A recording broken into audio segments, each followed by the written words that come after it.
lower back pain exercises. Grab the leg, straighten the leg, grab behind the leg, and pull towards you. So I'm going to show you some simple exercises that will target lower back pain that is due to muscular spasms. A lot of you, again, who work in the office, you drive long hours, construction workers tend to develop a lot of back muscle spasm because of the type of work it is that you're doing. There's some simple exercises that you can do at home to help to deal with your lower back pain. One of the key exercises in treating lower back pain is the bridge exercise.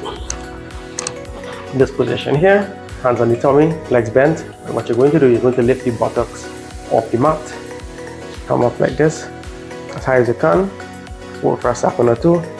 Come back down. Now what you may feel is some tension in the lower back, in the glutes, or in the hamstrings. A lot of you have tight hamstrings as well. It's quite normal for the hamstring to feel as if it's cramping. If that happens, what you can do, you can stretch the hamstring. You can stop, straighten the leg, grab behind the knee, pull it towards you. That way you can stretch out the hamstring. When you feel that tension or that cramping go away, gently bring the leg back down and you come back up again. You continue with the exercise. And with time, as you loosen that hamstring, you should get less and less cramping in the hamstring if that was an issue before. So when it comes to lower back pain, it's not just about the back, but also about the abdominal muscles. I'm going to show you an exercise to help to deal with the muscles on the side here. What we're going to do is something called the side plank. You're on the side like this. Put your elbow directly below the shoulder. Don't have the elbow out here or in here. You can use this hand for balance as you're doing the movement. So what you're going to do, you're going to lift the hip off the mat and down, up, go for a second or two, and you come back down. You flip it around, up and down. Control the movement, up, hold it, and down. It's a great way to target the muscles on the side here, which are also affected when you have tight lower back muscles. So for this exercise, what we're going to do, we're going to flatten the back so that it touches the floor. So we're going to lie on the mat again. So obviously there's a space between the lower back and the mat. I want to close that gap. So think about taking that lower back and pushing it into the floor. So lower back into the floor. It's a very short range movement. Really will take some of that tension out of the lower back. If you're having some trouble doing this, have a partner put his or her hand between the lower back and the floor, and you think about pressing your hand into the floor. Or take your own hand and do it as well. Really try to press your hand with the lower back. Then when you really begin to get accustomed to the movement, this next exercise is called windshield wipers or windmills. And this is going to perform a rotational movement on the lower back. Right, so you can up here, anchor yourself. Let your legs gently control the movement. Control. Keep the back flat. Keep the back flat. Don't let the shoulders raise. Anchor yourself properly. If this is too hard, you can bend the knees and start here. It's easier this way. And as you work, you get stronger, you work your way up, like gradually straighten the legs out a bit more. And eventually, you'll be able to put the legs straight.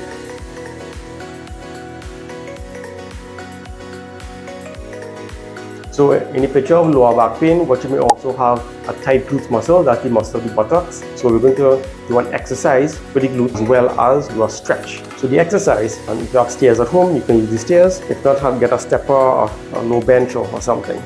Okay, so if you're working this glute, you're going to use this leg, so this glute here will get the exercise. You can hold the wall or something just for some balance, but don't push up with it, just for some balance. Gently, and don't kick with the other leg.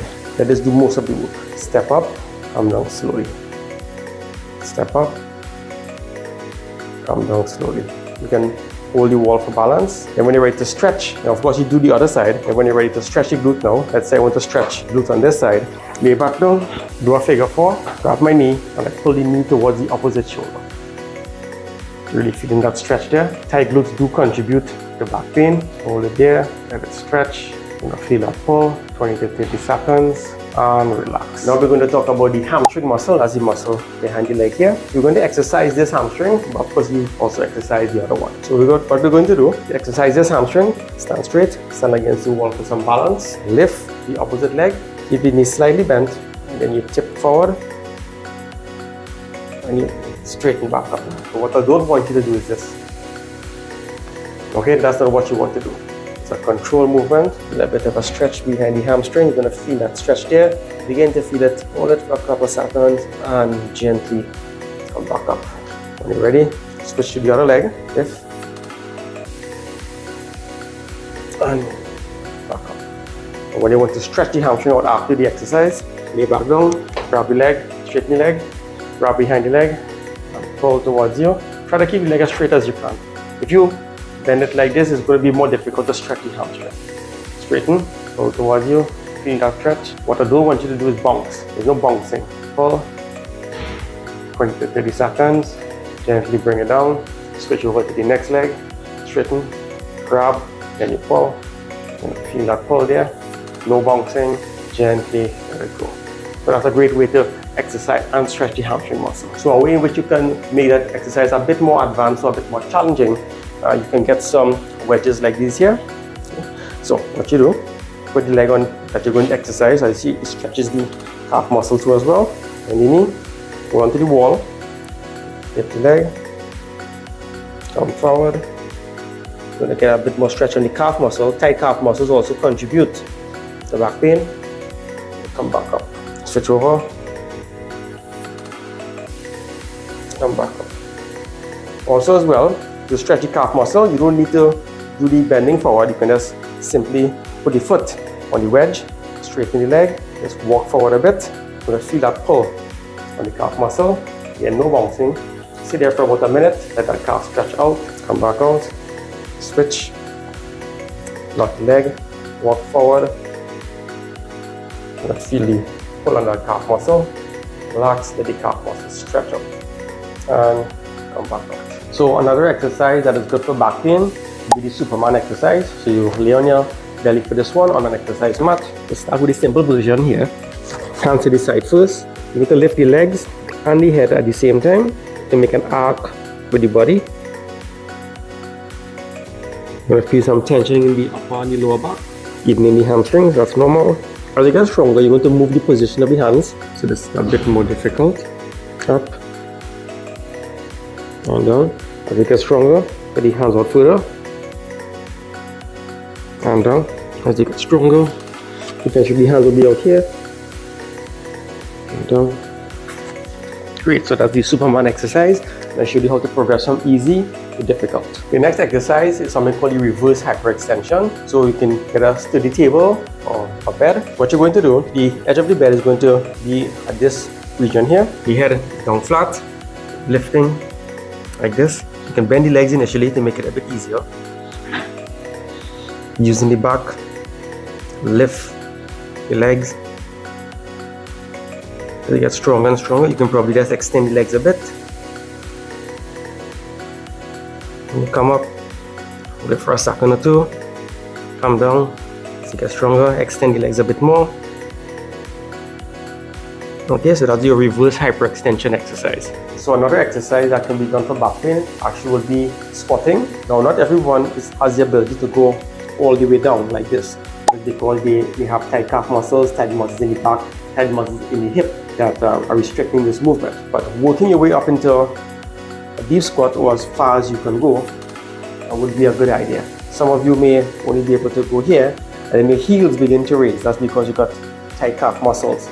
That means you're going to have to work on your calf flexibility to assist, to allow you to get into that deep squat position. But being able to squat deep repetitively can assist with your back pain as well. So when a person has back pain due to tight back muscles, there may also be tight hip muscles. So it's always a good idea to also exercise the hip. So you can do this exercise here. Sit in this position. Notice how the arch of the foot meets the knee. And what you can do, if you don't have the strength to come up on your own, you can use your hands maybe to assist you. But the idea is to come up like this. Come down slowly and control. If you have knee injuries or knee pains, this may not be for you. But once you're comfortable, do the exercise. Do it on a mat that's soft so that you don't injure your knees or hurt your knees. If you're having trouble coming up, you can use the hands like this. Push up. Get into that position and come down slowly. Catch yourself with your arms. Come down. If you feel yourself giving out and falling like this, what you can do as you're coming down, catch yourself. Easy. And switch it over. The idea is that the knee and the arch of the foot are going to meet. So again, if you get in trouble, use your hands, push up. Come down, control. If you find that you're going to flop down, catch yourself. Easy. Next exercise that you can do for back pain will be leg swings. That will allow you to develop flexibility in the lower back, the glutes and the hamstring. Walk on a hike like this. If you don't have this, what you can do, you can maybe put on a shoe on one foot and don't have a shoe on the other foot. What you can do, pull the foot back and swing. Swing. Swing to the point where you're getting a bit of a stretch in the hamstring. And when you're done, flip it over. Swing. A great way to develop dynamic flexibility, the glutes, hamstring, and lower back. Also know how to develop some flexibility and strength on the sides here. Put your legs apart, put one hand in the air. Now you're going to bend to the side and try to get this hand to touch the floor. Touch the floor. A little bit of a stretch here. Come up. Touch the floor. Come up. As you get stronger and stronger, you can add some weight to the movement once you don't have any shoulder pain. Then feel the stretch on the side. Come up. Great way to get some strength and flexibility on the sides. Switch it over. Then touch. Up. This is not for everybody. Remember, do what you're capable of. First rule here is safety. If this doesn't feel right to you, or you're getting some abnormal pains in the shoulder or the sides, do not perform the exercise. It is not for everybody. You can tap the description below for all of our contact information.